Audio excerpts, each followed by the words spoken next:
ఇస్తే మనుషులు చనిపోతారు లేదా అనేక లంగ్ డిసీజెస్ వస్తాయి, దీర్ఘకాల వ్యాధులు వస్తాయి అనేటువంటి అవగాహన పెరిగింది అధ్యక్ష.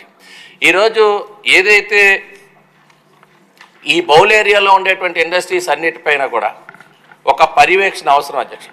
ఈరోజు మంత్రి గారిని కోరుతున్నారు. ఈరోజు మెంబర్ సెక్రటరీ అంటే ఇప్పుడు మాకు విశాఖపట్నంలో పొల్యూషన్ కంట్రోల్ బోర్డు ఆఫీస్ ఉంది, ఒక ఏఈఈ స్థాయిలో అధికారులు ఉన్నారు. పబ్లిక్ సెక్టార్ కంపెనీస్లో వీటిని మానిటర్ చేయడానికి కానీ నియంత్రణ చేయడానికి కానీ వీరికి అసలు కనీసం వాళ్ళు లోపలికి వెళ్ళి ఆ ఉన్నత స్థాయి అధికారులతో మాట్లాడే అవకాశం కూడా లేనప్పుడు ఏ రకంగా అది కంట్రోల్ అవుతుంది అనేటువంటిది ఒకటే శ్రద్ధ వహించాలి. విశాఖ మీరు అనేక దేశాలు తిరిగారు, ఒక పోర్ట్ సిటీస్ అన్నీ కూడా చూశారు అధ్యక్ష. మీరు కూడా అనేక దేశాలు తిరిగారు.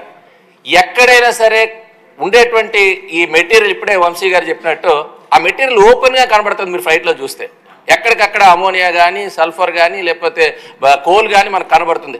గతంలో మీరే మంత్రిగా ఉన్నారు, చంద్రబాబు నాయుడు గారు విశాఖపట్నం వచ్చిన వెంటనే ఈ పోర్ట్లో ఉండేటువంటిది కన్వేయర్ సిస్టమ్ ఏదైతే ఈరోజు మెటీరియల్ వెళ్తుందో దాన్ని కవర్ చేసే విధానాన్ని పెట్టాలని చాలా ఒత్తిడి తేవడం, దానిపైన ఆ ఫలితాలు వచ్చాయి. తర్వాత స్ప్రింక్లర్స్ పెట్టి అవి కూడా లేకుండా చేయడానికి ప్రయత్నం చేశారు. అయితే కొంత కంట్రోల్ అయింది, కానీ ఇప్పటికీ ఇంకా పూర్తి స్థాయిలో, ఎందుకంటే ఎక్కడైతే పోర్ట్ సిటీస్ ఉంటాయో ఎక్కడైతే ఇండస్ట్రీస్ ఉంటాయో అక్కడ పొల్యూషన్ ఉండటం అనేటువంటిది కానీ దాని పొల్యూషన్ మెజర్ చేసేటువంటి ఎక్విప్మెంట్, ఆ ఎక్విప్మెంట్స్ని ఎక్కడికక్కడ పెట్టాల్సిన అవసరం ఉందా అధ్యక్ష? ఇప్పుడు మంత్రి గారి సమాధానంలో జీవీఎంసీకి 15th ఫైనాన్స్ నుంచి 129 కోట్లు కేవలం పొల్యూషన్ కంట్రోల్ చేయడానికి మరి కేటాయించారు. దాంట్లో నిధులు కూడా కొంత వెచ్చించారు. దేనికి వెచ్చించారు? ఈ 5 ఏళ్లలో దీన్ని మానిటర్ చేసేటువంటి మెకానిజం లేదు. ఈరోజు ఎల్జీ పాలిమర్స్ ఇన్సిడెంట్ అయిన తర్వాత మీ అందరూ కూడా ఆలోచన చేయాల్సింది, అక్కడ సాయిల్ పూర్తిగా నాశనం అయింది. ఇప్పుడు కేవలం మనం ఎయిర్ పొల్యూషన్ గురించి మాట్లాడుతున్నాం. ఈరోజు ఉండేటువంటి సాయిల్ టెస్టింగ్ మెకానిజం ఏముంది? ఆ గ్రౌండ్ లెవెల్ వాటర్ పొల్యూట్ అయినాక ఆ గ్రౌండ్ లెవెల్ వాటర్ పొల్యూట్ అయిన వాటర్ని మనము వాడొచ్చా వాడకూడదు అనేటువంటిది ఒక సర్టిఫైడ్ మెకానిజం అనేటువంటిది తీసుకురావాలి. ఈరోజు మీకు ఒక బాధాకరమైనటువంటి విషయం, ఒక 4-5 years బ్యాక్ ఇది డిఫెన్స్ హెడ్ క్వార్టర్స్ అధ్యక్ష, విశాఖపట్నంలో eastern naval command defence head quarters, వాళ్ళకి ఉండేటువంటి అకామిడేషన్ అంతా కూడా ఒక క్లోజ్డ్ మానిటరింగ్ వ్యవస్థలో చక్కటి పర్యావరణంలో వాళ్ళు ఉంటారు.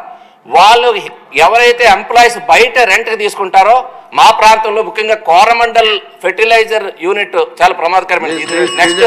నెక్స్ట్ జాబితాలో వెళ్లాల్సినటువంటి ఇండస్ట్రీ అవుతుంది అధ్యక్ష. ఇది ఇంపార్టెంట్ పాయింట్. మీరు ఒకసారి ఈ ఇండస్ట్రీ చుట్టుపక్కల ఉండేటువంటి శ్రీహరిపురం ప్రాంతంలో ఎవరైనా నివాసం ఉంటే డిఫెన్స్ అడ్మినిస్ట్రేషన్ ఒక సర్క్యులర్ ఇచ్చింది అధ్యక్ష.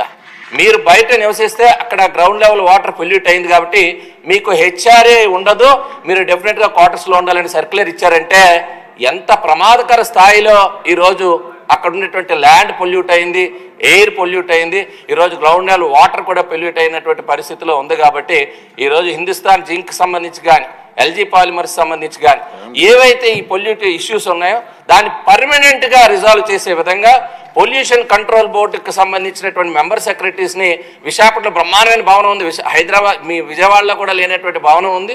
సో అక్కడికి కనుక తరలించి నిరంతర పర్యవేక్షణ చేసే విధంగా ఆదేశాలు ఇవ్వాల్సిందిగా మీ ద్వారా కోరుతున్నాను. ఇది క్వశ్చన్ అవర్ అండి, క్వశ్చన్ అవర్ ఇది ఉపన్యాసాలు కాదు, సూచనలు చేయండి.